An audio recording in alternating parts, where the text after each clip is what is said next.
डिसेंबर 2025 मध्ये मेट्रो ठाण्यात धावणार खासदार राजन विचारे यांनी ठाणे मेट्रोच्या कामांचा घेतला आढावा। शहरातील वाढत्या शहरीकरणामुळे वाढणाऱ्या वाहनांच्या संख्येमुळे होणारी वाहतूक कोंडी कमी करण्यासाठी मेट्रो मार्ग सुरू झाल्यास वाहतूक कोंडी मोठ्या प्रमाणात कमी होण्यास मदत होणार आहे। या मेट्रो मार्गाचे काम सुरू करण्यासाठी खासदार राजन विचारे आमदार असल्यापासून प्रयत्न करत होते। यासाठी विधिमंडळात सहकाऱ्यांबरोबर अनेक आंदोलने करण्यात आली होती। त्यानंतर मेट्रो मार्ग क्रमांक 4 वडाळा ते कासरवडवली या मार्गाला सन जून 2016 रोजी 14,549 कोटींची मंजुरी मिळून प्रत्यक्षात या मेट्रो मार्गाच्या कामाला एप्रिल 2018 मध्ये सुरुवात करण्यात आली। खासदार झाल्यानंतर ठाणे शहरासाठी रिंग रूट मेट्रोसाठी तत्कालीन आयुक्त संजीव जयस्वाल तसेच शहरी विकास केंद्रीय राज्यमंत्री माननीय हरदीप सिंग पुरी या विभागाचे सचिव दुर्गा शंकर मिश्रा यांच्यासोबत अनेक भेटीगाठी घेतल्या। या मेट्रो 4 मार्गाचे काम ठेकेदारांच्या आडमुठे धोरणामुळे 3 ते 4 महिन्यांपासून बंद पडले होते।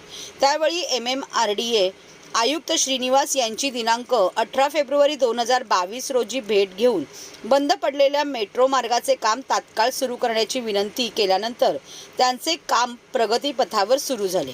आज खासदार राजन विचारे यांनी पुन्हा एकदा सुरू असलेल्या मेट्रो मार्गाची कामाची पाहणी करून कामाचा आढावा घेतला आहे। त्यावेळी पॅकेज क्रमांक 11, 12 व 4A चे अभियंता निलेश महाले, सुरेंद्र शेवाळे, भूषण म्हैसके, नगर अभियंता ठाणे महानगरपालिका सोनागरा तसेच वाहतूक शाखेचे पोलीस निरीक्षक मंजुषा भोंगाळे, गोरख पाटील, त्याचबरोबर जिल्हा प्रमुख केदार दिघे, ओवळा माजिवडा संपर्क प्रमुख नरेश मणेरा, उपजिल्हा प्रमुख सुनील पाटील, उपशहर प्रमुख संतोष शिर्के, सदाशिव पुर्णेकर, विभाग प्रमुख प्रतीक राणे, प्रदीप पुर्णेकर, अरविंद भोईर, संजय दळवी, राम काळे, विभाग संघटक गीता चव्हाण, ज्योती कदम व इतर शिवसेना पदाधिकारी कार्यकर्ते मोठ्या संख्येने उपस्थित होते।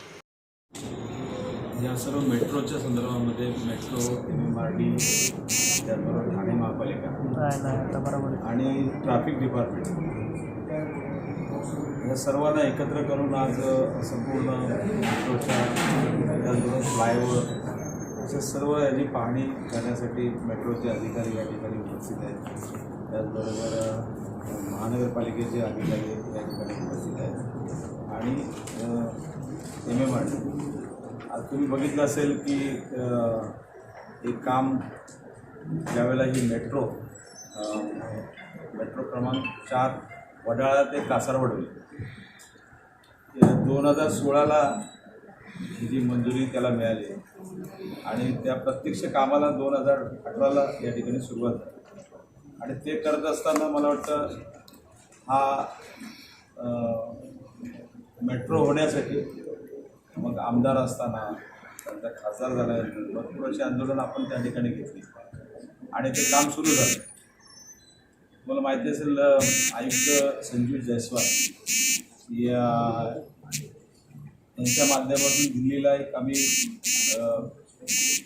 त्यावेळेचे मला वाटतं नगरविकास मंत्री हरदीप सिंग पुरी आणि केंद्रीय राज्यमंत्री शहरी यांच्याबरोबर एक मीटिंग आपण घेतली होती। त्या विभागाचे सचिव मला वाटतं दुर्गा शंकर मिश्रा आणि संबंधित मेट्रोचे अधिकारी, मला वाटतं हे काम त्यावेळेला बंद झाल्यानंतर 3-4 महिन्यापासून ते काम बंद होतं आणि मग त्यानंतर MMRDचे आयुक्त श्रीनिवासन यांच्याबरोबर मला वाटतं 8/2/2022 ला या मेट्रो मार्गाचं काम खऱ्या अर्थाने ते काम बंद झालं होतं, ते लगेच सुरू झालं आणि त्यानंतर ह्या कामाचा जो आढावा आपण घेतो आहे मेट्रो क्रमांक 4 वडाळा ते कासारवडवली, मला वाटतं आता जी माहिती आपण घेतली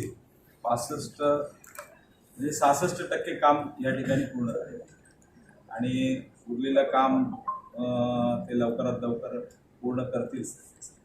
त्याचबरोबर म्हणजे मुंबईपासून येणारे जे मार्ग आहेत ते मी सांगतो। पहिलं भक्ती पार्क ते सिद्धार्थ कॉलनी 46% काम झालेलं आहे। त्यानंतर गरुडिया नगर ते विक्रोळी सूर्यानगर या ठिकाणी जवळजवळ 87% काम पूर्ण झालेलं आहे. आणि त्याचबरोबर गांधीनगर ते भांडूप म्हणजे ते शंगीला आणि सोनापूरच्या लास्ट एंडला ते कामसुद्धा 54% झालेलं आहे. त्यानंतर आपल्या हद्दीतलं म्हणजे मुलुंड ते माजिवडा हा संबंध Mulund fire station, Mulund station, नाका स्टेशन, दिनाथ नाका, RTO ठाणे आणि महापालिका मार्ग, कॅडबरी जंक्शन आणि माजिवडा जवळजवळ 90% काम तिथं पूर्ण झालेलं आहे. त्याचबरोबर कापूरवाडी ते कासारवडवली हे कापूरवाडी, मानपाडा, टिकुजिनेवाडी, डोंगरीपाडा, विजय गार्डन, कासारवडवली 55% काम पूर्ण झाले. त्यानंतर कासारवडवली ते गायमुख हे सुद्धा 67% काम त्या ठिकाणी पूर्ण झाले.